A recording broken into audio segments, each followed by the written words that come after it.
जय जय रामकृष्ण हरी.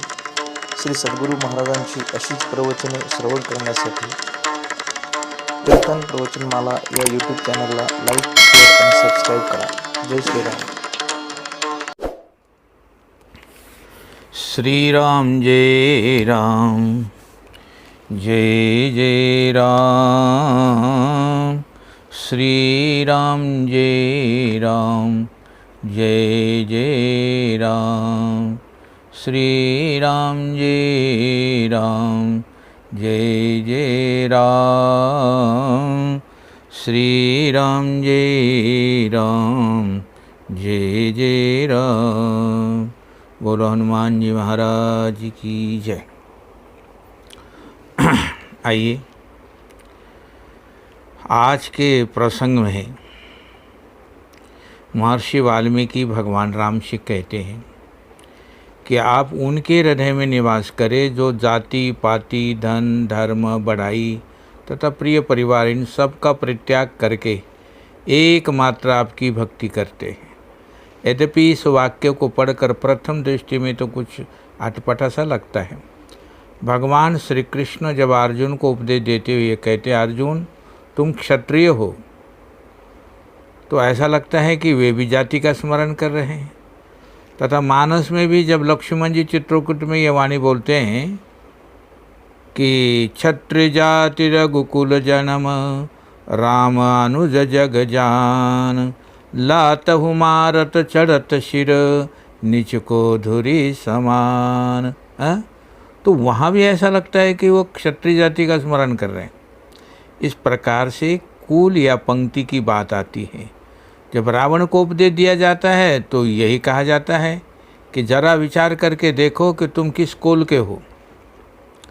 उत्तम कुल पुलस्त करणाति शिव विरंचि पूजे उबऊ भांति. तुम्हारा जन्म उत्तम कुल में हुआ है रावण. इस प्रकार ये कहा जा सकता है कि एक ओर यदि जाति कुल धर्म धन तथा परिवार का परित्याग करके भगवान की भक्ति करने का संकेत किया गया, तो दूसरी ओर अनेक प्रसंगों में विविध पात्रों के द्वारा इनकी प्रशंसा भी की गई है. और केवल अन्य पात्रों में द्वारा ही नहीं, परंतु धर्म की प्रशंसा तो स्वयं प्रभु बार बार करते हैं. वर्णन आता है कि गंगा तट पर सुमंत्र जी ने प्रभु को स्मरण दिलाया कि महाराज श्री ने मुझे ये आज्ञा दी है कि मुझे आपको 4 दिन वन घुमाकर वापस ले चलूं. उस समय प्रभु ने धर्म का स्मरण करते हुए कहा. प्रधानमंत्री जी सुमंत्र को कहने लगे, आप जानते हैं कि हमारे पूर्वजों तथा श्रेष्ठ पुरुषों ने धर्म के लिए कितना कष्ट उठाया. शिवी धरीची हरिचंद नरेशा सहे धर्म हित कोटि कलेशा. राजा शिवी दधीची हरिचंद्र बड़े बड़े इन्होंने अपने धर्म के लिए करोड़ों कलेश सहन किए, किंतु मुझे तो धर्म के लिए केवल 14 वर्ष वन में रहना है. मैं सोई धर्म सुलभ करी पावा तजते हूँ पूर आप जस छावा. और अगर फिर भी मैं इस धर्म का परित्याग कर दूंगा तो मुझे कलंक लगेगा. इस पर कर एक और तो जाति पाति धर्म इन सब की प्रशंसा की गई, पर यहाँ इन पंक्तियों में इनके परित्याग की बात कही गई. किंतु अब प्रश्न यह है कि इस विरोधाभासी वाक्य का अभिप्राय क्या है. इसे थोड़ा विस्तार से समझने की आवश्यकता. आइए, जीवन में सबसे बड़ी समस्या यही है कि बुराइयां केवल बुराइयों के रूप में ही नहीं आती. मानस में बुराइयों के 2 रूपों का वर्णन किया गया है. अरण्यकांड में वर्णन आता है कि रावण जब सीता जी का हरण करने के लिए आया तो साधु वेश में आया. और आगे चलकर आप पढ़ते हैं कि लंका के युद्ध में जब रावण देखता है कि बंदरों के सामने टिक पाऊँगा, मैं टिक नहीं पाऊँगा, तो वह अपनी माया के द्वारा अनेक हनुमान का निर्माण कर देता है. तो प्रगति से विपुल हनुमाना। पर जब वो ये माया कार्य नहीं करती तो अंत में बंदरों को ऐसा दिखाने लगा कि जैसे इधर उधर मनुष्य बाण लेकर राम लक्ष्मण खड़े हैं, अनुज सहित बहु कौशल धनी। इसका अभिप्राय ये हुआ कि बुराइयां जब हारने लगती है तो अच्छाइयों का रूप बना लेती है, दुर्गुण सद्गुण का रूप बनाकर हमारे जीवन में प्रविष्ट हो जाता है। और फिर जो हुआ वो बड़ा स्वाभाविक है, क्योंकि अगर राक्षस आक्रमण करते हुए दिखाई दे तो बंदर उन पर पहाड़ पटकेंगे, लेकिन जब राम लक्ष्मण दिखाई दे तो क्या कोई बंदर कल्पना भी कर सकता है कि जो वृक्ष या पहाड़ हम राक्षसों को फेंक रहे थे इन पर भी फेंक दे? नहीं। या जब इन्हें दिखाई पड़ा कि हनुमान जी चले आ रहे हैं तो उनके हाथ पैर ढीले हो गए कि अब हनुमान जी के ऊपर पत्थर कैसे फेंके। इसलिए लिखा हुआ है कि प्रगटे से विपुल हनुमाना, धाये गए पाषाण, तिनह राम घेरे उजाय, चौदिशी बारूथ बनाय। सब बंदर स्पष्ट हो गए, शब्द हो गए।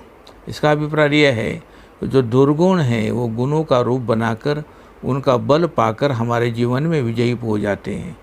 रामचरितमानस में इसके लिए दूसरा एक बड़ा सुंदर दृष्टांत दिया गया है कि तुलसीदास जी कहते हैं कि किसान बड़े परिश्रम करके खेत तैयार करता है और उसमें अच्छे से अच्छा बीज डालता है। उसके पश्चात जब सिंचाई करता है या आकाश से जल बरसता है तो उसमें अंकुर फूटता है और तब खेत में हरियाली दिखाई देने लगी। पर विचित्रता यह है कि जहाँ पर धान का बीज डाला गया है वहीं पर घास भी उगाता है और घास भी दिखने में बिल्कुल हरी होती है।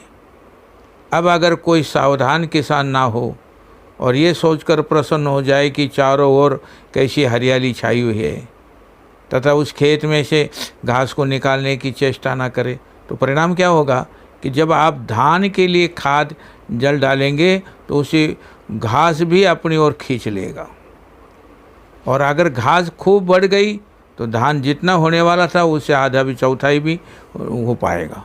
ठीक इसी दृष्टांत को माध्यम बनाकर भगवान राम ने लक्ष्मण जी को उपदेश देते हुए कहा कि जो साधना तथा सत्कर्म करने वाला व्यक्ति है वह भी एक किसान की तरह है और वो स्वाभाविक है कि जैसे किसान खेत में बीज डालता है इसी प्रकार से साधक भी अपने अंतःकरण के खेत को तैयार करता है। सत्संग में जाने का अभिप्राय भी यही है। किसान के द्वारा खेत को तैयार करने की प्रक्रिया आप देखेंगे कि कठोर पृथ्वी को किसान पहले कोमल बनाता है, उसके लिए हल नोक का प्रयोग करता है, इससे पृथ्वी की कठोरता कोमलता में बदल जाती है। यही कर्तव्य साधक का भी है। यदि अंतःकरण की कठोरता में कोई बीज डालेंगे तो उसका परिणाम होगा कि वो बीज अंकुरित नहीं होगा। इसलिए साधक सर्वप्रथम सत्संग के माध्यम से अंतःकरण की कठोरता को मिटाने का प्रयत्न करें। और सत्संग में आप श्रवण करते हैं पर कभी कभी आपको ऐसी बात सुनने को मिलती है कि जो चुभने वाली है लगती है।